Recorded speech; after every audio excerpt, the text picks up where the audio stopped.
সামনে রহমত পাওয়ার একটা সুবর্ণ সুযোগ আসছে, সেটা হলো রমজান মাস। কি মাস? রমজান মাস। আমরা দোয়া করি আল্লাহ পাক আমাদের সবাইকে সুস্থতার সাথে রমজানের সবগুলো রোজা রাখার তৌফিক দান করুন। নবীজি বলেছেন, এই মাসে যে ইবাদত করে তার গুনাহ মাফ করতে পারলো না, তার জন্য ধ্বংস। বলে নাউজুবিল্লাহ। আমরা তো রমজান আসার আগে দুনিয়াবি প্ল্যান করছি, রমজানে কিভাবে ব্যবসায় উন্নতি করব, রমজানে কিভাবে বেশি লাভ করব। হ্যাঁ, তো রমজান মাস হচ্ছে ইবাদতের মৌসুম।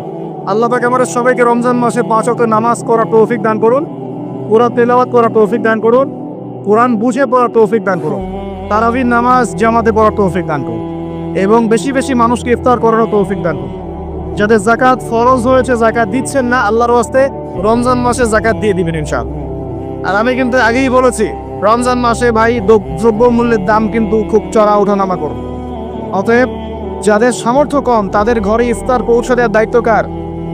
যে আমাদের। যাদের সামর্থ্য আছে তারা, যারা সামর্থ্যবান নয় তাদের ঘরে ঘরে মাসের বাজার পৌঁছে দেবেন ইনশাআল্লাহ। আল্লাহ পাক তৌফিক এনায়েত করুন, বলি আমিন।